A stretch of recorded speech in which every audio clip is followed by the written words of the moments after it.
नमस्ते मेरे प्यारे अभिभावक दोस्तों।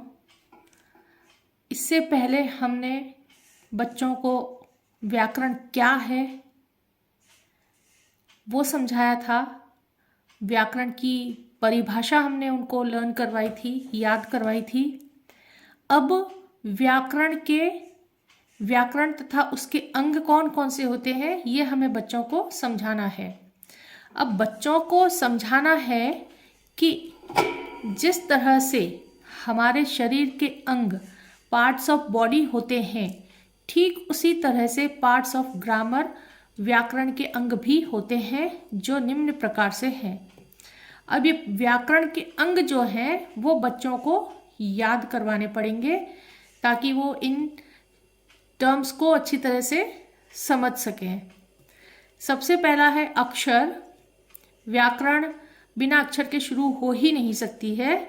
तो सबसे पहला है अक्षर, उसके बाद अक्षरों से शब्द बनते हैं, शब्द से वाक्य बनते हैं, और उसके बाद संज्ञा, सर्वनाम, क्रिया, विशेषण, वचन, लिंग, काल तथा पर्यायवाची।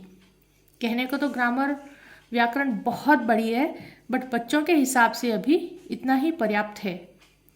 तो ये सारे शब्द हमें बच्चों को याद करवाने होंगे, इन शब्दों से उनको परिचित करवाना होगा। अब प्रश्न एक है, अक्षर तथा शब्द किसे कहते हैं?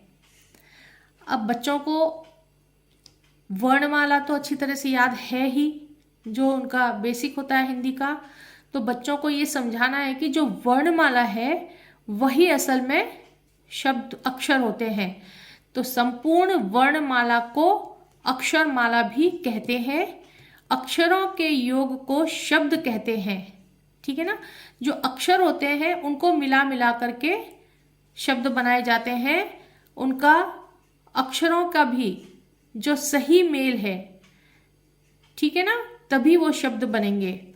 जैसे कि अ, ना, र, ये अलग अलग शब्द हैं, अक्षर हैं, सॉरी, ये अलग अलग अक्षर हैं। और उनको मिलाने के बाद अनार एक शब्द बन गया है।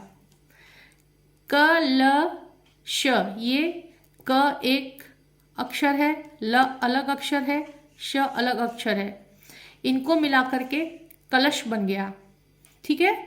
तो इस तरह से बच्चों को हमें समझाना है और उनको इसकी परिभाषा है, इसका उत्तर है, वो याद करवाना है। तो कैसे याद करवाएं?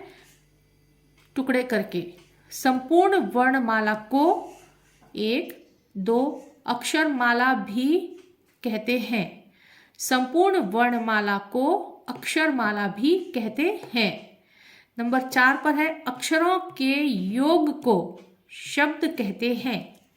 इस तरह से ब्रेक करके हमें बच्चों को ये परिभाषा, ये उत्तर याद करवाना है और उनके दिमाग में इसका कंसेप्ट बिल्कुल क्लियर करना है, ताकि वो आगे वाक्य, संज्ञा, सर्वनाम और जो भी अंग हैं उनको अच्छी तरह से वो समझ पाएं और याद कर पाएं, ठीक है।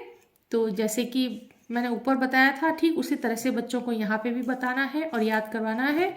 तब तक के लिए नमस्कार, आपका दिन शुभ हो। Okay, have a nice day, bye bye.